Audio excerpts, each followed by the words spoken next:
President Obama is poised to act soon to unveil a series of executive actions on immigration. The move would shield millions of immigrants living in the country illegally from deportation. There are believed to be about 11 million illegal immigrants in the United States. The president's plan would mean 5 million of them would be safeguarded from deportation. Congress would not have to sign off on the decision. Meantime, Congress is threatening a government shutdown if the president takes executive action. This is our topic this half hour, and we want to hear from you on our Fox 26 Facebook page and Twitter. Be sure to use the hashtag Fox26forlife. Joining us in our newsroom is our Roundup panel led by our legal analyst, Chris Tritico. So, Chris, what do you think? Is a government shutdown looking likely? Well, it depends on how far the Republicans are willing to go on this. Now, the president said earlier this year that he would act after the midterm election on his own if Congress wouldn't do something with respect to immigration. As soon as he said that, the House of Representatives announced that they would not act on immigration this calendar year. And so this has been set up for a very long time. The president is moving in the same direction he said he would move 8 months ago. And so the question becomes now, do the Republicans have the wherewithal to shut the government down again? The last two times the government was shut down, the Republicans are the ones who paid the price. Let me introduce our panel.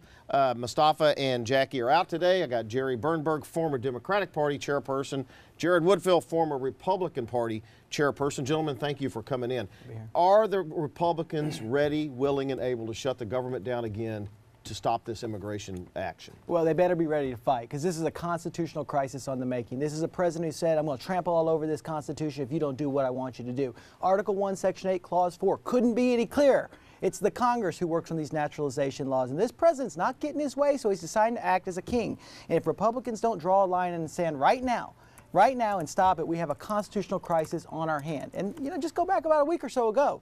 People gave the Republican Party the majority mantle because they were willing to stand for the Constitution. They were willing to stand against and secure our border. I didn't see one Democrat out there saying, hey, President Obama, we're with you on this issue. No, they campaigned just the opposite. Republicans better draw a line in the sand right now and stop this president from acting as a king. My research indicates that every president of the United States, starting with George Washington, has issued executive orders all the way up to this one.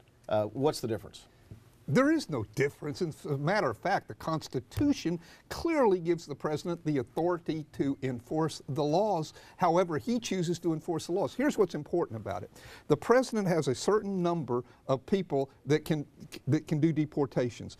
He, the president, gets to make the choice how he's going to deploy those folks. Is he going to deploy them to deport the dangerous criminals, or is he going to deploy them to deport the folks who have been here for a long period of time and are not dangerous to the society? He is the only one under the Constitution who gets to make that choice. But let me give you the solution. The solution to all of this is President not issue the executive order, and for Congress not to shut down the government, but to vote on the bill that has been sent to them by the Senate. Vote one way or the other. And I'll tell you this, if they'll just vote on that, I would encourage the president to accept their vote whichever way it is. All right, hang on. We're going to come back to that in a minute. I got to go to Sally. Sally's monitoring our social media. Hurry, Sally. They won't stop. Okay, we got it real quick here. All right, here's what our Twitter followers are saying. This guy says, finally some hope for our hardworking, undocumented workers. He is supporting Obama's plan. Texas Righty says the GOP can reach Hispanics by reminding them of the conditions they fled. Those conditions will be recreated here without a secure border.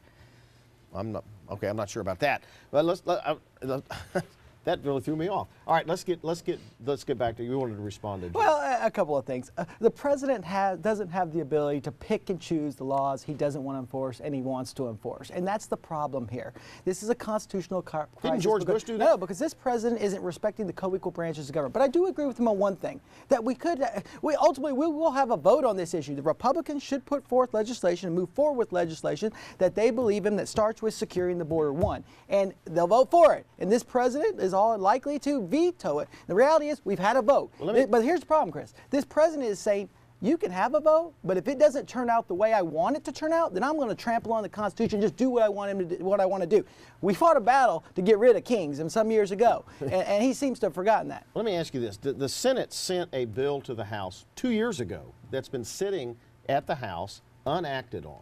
Why don't they just vote on that? Well, actually, the House has passed numerous pieces of legislation that involve border security. I mean, ultimately, there's going to be border security is not the comprehensive bill that the Senate well, sent over. there's first step. If you don't secure the border, then nothing else matters. We're going to be where we are right now 5 years from today. let So Jerry we weigh in have on to that. secure the border. president- first We and have to foremost. secure The the president border. doesn't agree with that. The comprehensive immigration bill does secure the borders, number one.